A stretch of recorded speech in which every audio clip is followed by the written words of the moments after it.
이번 주 이슈 파이팅은 전국 의대생들 조건 없는 복귀 선언 및 이탈 전공의 복귀 소식입니다. 윤석열이 싸질러 놓은 똥덩어리 가운데 하나인 의대 정원 확대에 반발한 의대생들의 자퇴와 전공의들의 병원 이탈이 2년째 계속되었고, 어제 비로소 의대생들의 조건 없는 복학과 전공의들의 복귀는 당장의 혼란을 줄일 수 있지만 그 과정에서 파생될 문제점들은 미래 의료 시스템의 근간을 흔들 수 있습니다. 가장 우려되는 부분은 의대 교육 시스템의 부실화입니다. 전국 의대생 약 1만 9천 명 중 1만 명 이상이 유급 또는 재적 위기에 처했습니다. 이는 의대 교육 시스템의 전례 없는 혼란을 야기하고 있습니다. 대규모 유급이 현실화되면서 24년, 25년 유급생과 2026년 신입생이 함께 1학년 수업을 듣는 이른바 트리플링 현상이 불가피해졌습니다. 이는 한 학년에 3개 학번이 동시에 수업을 듣는 초유의 사태로 교육 여건에 심각한 부담을 줄 것입니다. 교육부는 상당수 결혼에 대비해 의대 편입 규정 완화를 검토 중이지만 이는 근본적인 문제 해결책이 될 수 없습니다. 이러한 과밀화는 강의실, 실습실, 실험 장비 등 교육 인프라의 물리적 한계를 초래하며 교수 한 명이 감당해야 할 학생 수가 급증하여 개별 학생에 대한 충분한 지도가 어려워집니다. 이는 의대생들이 받아야 할 기초의학 지식과 임상교육의 질을 필연적으로 저하시켜 미래 의사들의 역량 부족으로 이어질 수 있습니다. 급격한 증원에 따른 의학교육의 질 저하 문제도 심각합니다. 대한의학회는 윤석열 정부에 의해 자행된 의대 정원 대규모 증원 방안에 대해 합당한 재정 뒷받침과 교육자원 확충 없이는 의학교육의 질 저하가 불가피하다고 강력히 우려했었죠. 전문의 시험을 주관하는 의학회는 전공의들이 복귀 조건으로 주장한 연 2회 전문의 시험 요구에도 불가 입장을 내며 비판하고 있으며, 시민단체 역시 국가 예산이 36억 원가량 추가로 들어가는 추가 시험은 의사들에 대한 특혜라는 주장이 팽배합니다. 사과와 반성이 먼저라는 입장입니다. 윤석열이 싸질러 놓은 의대 정원 확대가 일으킬 파장이 이제 현실로 다가오고 있습니다. 기초의학 및 임상의학 교수 부족, 졸업 후 수련 대책 미흡과 전공의사 교육에도 악영향을 미칠 수 있습니다. 부실한 교육 과정을 거친다면 장기적으로 의료의 질 저하를 불러올 수 있다는 경고도 나옵니다. 심지어 의료 인력 공급 공백을 막기 위해 총 6년인 의대 교육 과정을 5년으로 단축하는 방안까지 거론되며, 이러한 윤석열의 의료 정책은 의료계로부터 의료교육 부실화라는 강한 비판을 받고 있습니다. 의료교육의 질 저하는 단순히 학점의 문제가 아니라 환자의 생명을 다루는 의사의 핵심 역량인 진단 능력, 판단력 그리고 실제 시술 능력의 저하를 의미합니다.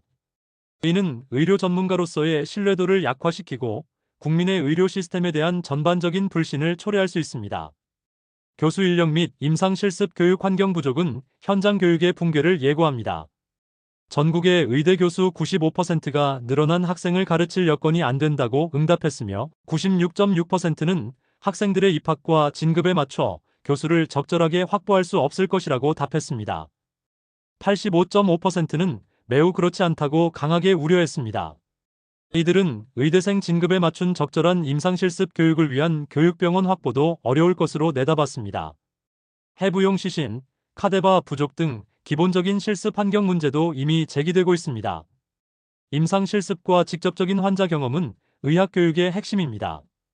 교수들이 환자 진료 부담으로 인해 교육에 할애할 시간이 절대적으로 부족하고 충분한 실습 자원이 확보되지 않는다면 미래 의사들은 이론적 지식과 실제 임상 현장 간의 괴리를 겪게 될 것입니다.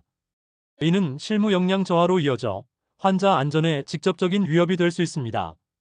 의료 연구 역량 약화 및 국제 경쟁력 저하 또한 우려됩니다. 전공의 사직 이후 교수들의 진료 부담 가중으로 연구 활동이 위축되고 새로운 연구 과제 승인 및 진행이 어렵습니다. 이는 의료 발전의 핵심 동력을 상실하는 결과를 초래합니다. 주요 의학 학술지 논문 투고 수가 급감하고 있으며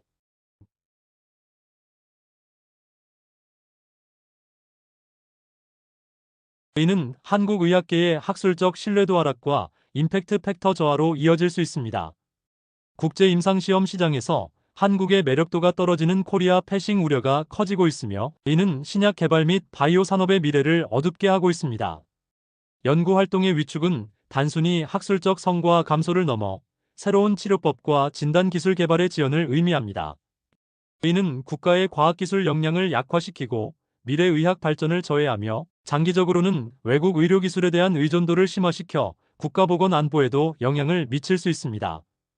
다음으로는 수험생 및 의료인력 수급 혼란에 대해 살펴보면 윤석열이 저지른 의료 공백 사태는 현재의 환자뿐만 아니라 미래 의료인력 양성에도 심각한 혼란을 야기하고 있습니다. 의대 입시 정책 변화에 따른 수험생 및 학부모의 혼란이 가중되고 있습니다. 윤석열의 무식한 의대 정원 일방 증원 발표로 N수생 등이 대거 늘어난 상황에서 갑작스러운 정책 변화로 입시 전략 수립에 큰 어려움을 겪고 있으며 일부 수험생들은 정부에 낚여 헛고생하는 느낌이라고 불만을 토로하고 있습니다. 이러한 정책의 예측 불가능성은 교육 시스템에 대한 신뢰를 저하시키고 수험생과 학부모에게 불필요한 사회적, 경제적 부담을 지웁니다. 이는 미래 의료 인력의 잠재적 풀에 대한 동기부여를 약화시키고 장기적으로는 의료계에 대한 회의적인 시각을 확산시킬 수 있습니다. 신규 의사 배출 차질과 수련 병원의 수용 능력 부족도 심각한 문제입니다. 2024년 말 치러진 의사 국가고시에는 응시 예정인 본과 4학년생 3,200명 가운데 347명만이 응시하였습니다. 이는 의료 인력 공급에 심각한 병목 현상을 초래할 것입니다.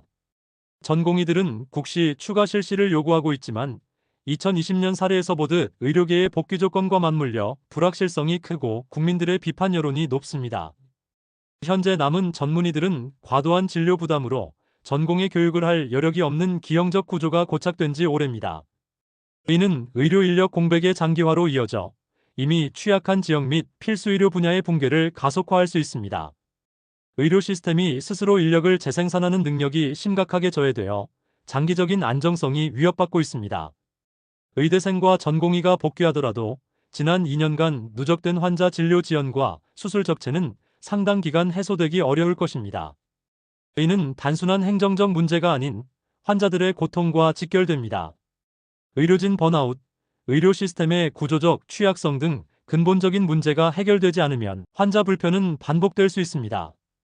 의료진의 피로도는 의료 서비스의 질 저하로 이어질 수 있습니다. 대기시간 증가, 개인 맞춤형 진료 감소, 그리고 전반적인 의료 서비스의 질적 하락은 장기적으로 국민의 의료 시스템에 대한 신뢰를 훼손할 것입니다. 현재의 의료대란은 한국 의료제도의 역사적 과정에서 오랜 기간 존속된 구조적 제약과 연관된 문제라고 전문가들은 지적합니다. 한국은 미국과 유사하게 의료계 성장이 먼저 진행된 후 공적의료보험이 도입된 특징을 가집니다. 윤석열 정부의 일방적인 정책 추진과 의료계와의 소통 부재가 갈등을 심화시킨 근본 원인으로 지목됩니다. 정부와 의료계의 뿌리 깊은 불신은 반복적인 갈등을 야기하며 이는 근본적인 거버넌스 개혁 없이는 해결되기 어렵습니다. 이에 따라 이재명 정부는 필수 의료 붕괴의 근본 원인을 재조명할 필요가 있습니다. 의료계는 응급실 뺑뺑이, 소아과 오플런 등의 현상이 총 의사수 부족이 아닌 불균형적인 의료수가 정책과 같은 구조적 문제에 있다고 주장합니다. 예를 들어 응급실 내원 환자의 90%가 비응급 환자라는 점이 지적됩니다. 의료 인력난은 병원 종류별, 유형별, 지역에 따라 상당한 차이가 있으며 단순히 의사수를 늘리는 것만으로는 해결되지 않는 복합적인 문제입니다. 이는 인력 배치의 비효율성과 특정 분야 기피 현상과 관련이 있습니다. 단순히 의사수를 늘리는 것만으로는 필수 의료 분야의 기피 현상이나 지역 간 의료 불균형이 해결되지 않을 수 있으며 이는 자원의 비효율적인 배분과 국민 건강 증진이라는 목표 달성 실패로 이어질 수 있습니다. 윤석열이 싸지른 현재의 의료 공백 사태는 단순한 의료 서비스 중단을 넘어 국민의 생명과 건강에 직접적인 위협을 가하고 있으며 국가 경제와 미래 성장 동력인 바이오 제약 산업, 그리고 의학 연구 역량에 심각한 타격을 입혔습니다. 수치화된 피해는 이미 막대하며 보이지 않는 사회적 비용은 더욱 클 것입니다. 더 나아가 의대생들의 대규모 유급과 트리플링 현상은 미래 의학교육의 질을 저하시키고 신규 의사 배출에 차질을 빚어 의료 인력 공백을 장기화할 수 있습니다.